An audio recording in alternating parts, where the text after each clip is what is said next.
Olá, como estão? Aqui é o professor Anderson do portal 6 Seguidores. Vamos falar agora sobre a Revolução Russa de 1917. Revolução essa que fez com que tivéssemos a primeiro país que implantou o socialismo no mundo. Lembrando que, quando falamos em socialismo, ela é a primeira etapa até chegarmos ao comunismo. Então, o país ele não começa comunista, ele começa socialista com o objetivo claro de se tornar comunista no futuro. Vamos falar um pouquinho sobre a realidade da Rússia antes da Revolução Russa. O que acontecia na Rússia era um país extremamente pobre, extremamente atrasado em relação a outras potências europeias, muito atrasado, ele sendo governado pelo czar. O czar era a família real russa, com uma grande riqueza acumulada e boa parte da população extremamente pobre. Isso foi o combustível principal, a pobreza extrema da população russa para a Revolução Russa. Outra questão que tem que ser bem entendida, que o czar ele se envolveu em duas guerras que foram decisivas para que a economia russa, que já não estava indo bem, ficasse pior. Primeiro foi a guerra com o Japão, um país muito menor do que a Rússia, e acabou ganhando dos russos nessa guerra. E também temos a Primeira Guerra Mundial. Ela começou em 1914 e foi até 1918.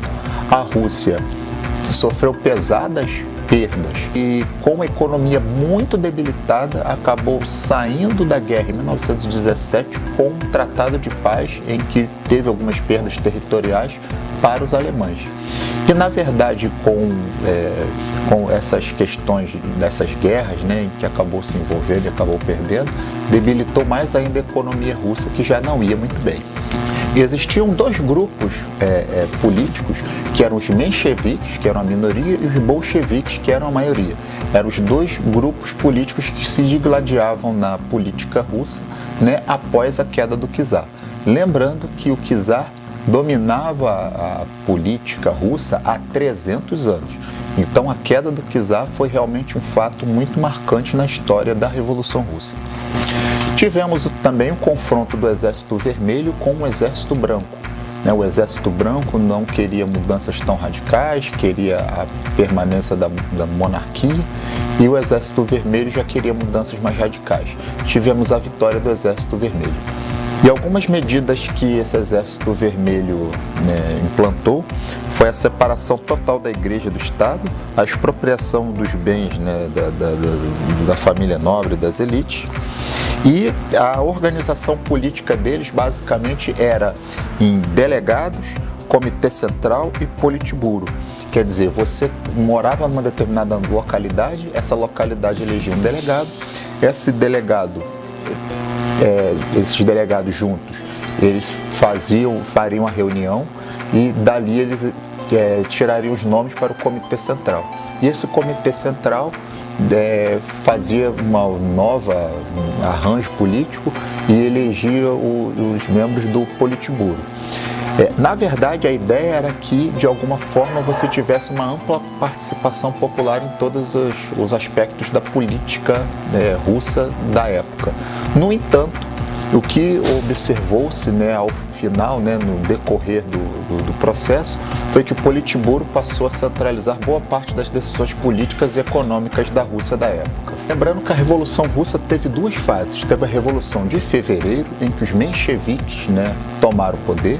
Eles entendiam que o avanço até a Revolução ele deveria começar primeiro com uma transformação capitalista da economia, para aí sim você, de alguma forma, avançar na Revolução.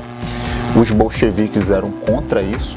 Em outubro fazem a Revolução, aí seria a Revolução definitiva, pode-se dizer, e os bolcheviques não. Eles diziam que não haveria como essa economia russa se transformar numa economia capitalista. Na verdade, você faria em bases socialistas para um dia chegar ao comunismo. E eles, de alguma forma, tomaram o poder na Revolução de Outubro. E nós temos as três figuras que nós vamos mostrar agora, que seriam Vladimir Lenin, Leon Trotsky e Joseph Stalin. Eles eram os comandantes, né, da política russa, né, nesse período da Revolução de Outubro, com uma mudança no pensamento. Trotsky entendia que você tinha que fazer a revolução, né, ser internacional, ou seja, todos os países do mundo deveriam ter um apoio russo para que essa revolução se espraiasse em todo o mundo. Ele não entendia que a revolução socialista desse certo em um só país. Já Stalin entendia que a revolução ela não tinha necessidade de se internacionalizar, ela deveria ser feita dentro da Rússia e de alguma forma a Rússia ela passaria, né, a dar as cartas no socialismo no mundo. Lenin era o camarada que comandava, só que com a morte dele nós tivemos essa divergência de opiniões. Trotsky acabou sendo exilado. Stalin ele é uma figura extremamente controversa na história da União Soviética, né? A partir do momento que você tem o fim da Revolução, a Rússia passa a ser a união das repúblicas socialistas soviéticas. Vamos colocar as bandeirinhas aí. E de alguma forma você vai ter condição de demarcar claramente qual era o pensamento de um e o pensamento de outro. Stalin, ele infelizmente, ele adotou a política, né, dos Gulag, onde ele mandava os seus dissidentes e os inimigos políticos. Ele fazia tudo de modo que você tivesse condição de sedimentar o pensamento dele. Então não abria mão de torturas, não abria mão de execuções e de exilamentos forçados, de modo que ele pudesse manter a sua ditadura. Na verdade, quando nós falamos na figura do Stalin, nós temos que deixar claro que durante a Segunda Guerra Mundial ele foi um grande aliado das ditas democracias liberais, Estados Unidos, Inglaterra e França, contra o grande inimigo nazista. Então, durante um tempo, essas divergências, né, entre capitalismo e socialismo foram colocadas de lado para que houvesse a vitória na guerra, e após o fim da guerra, aí sim você começa a ter um conflito, né, total dos capitalistas contra os socialistas na Guerra Fria. Não podemos, inclusive alguns autores, livros aí que eu andei lendo sobre a biografia de Stalin, mostram que era um camarada extremamente violento, com uma infância muito difícil, e alguns autores alegam que ele matou cerca de 30 milhões de pessoas para manter o seu império, né? E, inclusive, Trotsky, que foi exilado no México, um agente, né, de Stalin foi até o México e executou o Leon Trotsky, que era o seu principal inimigo. Como ficou a União Soviética com a Revolução de 29? Não aconteceu rigorosamente nada, porque com a crise de 29, toda a economia capitalista do mundo sofreu um baque, um revés muito grande. Só que a União Soviética já vivia em moldes, né, a sua economia vivia em moldes socialistas. Então não houve nenhum impacto na questão da União Soviética.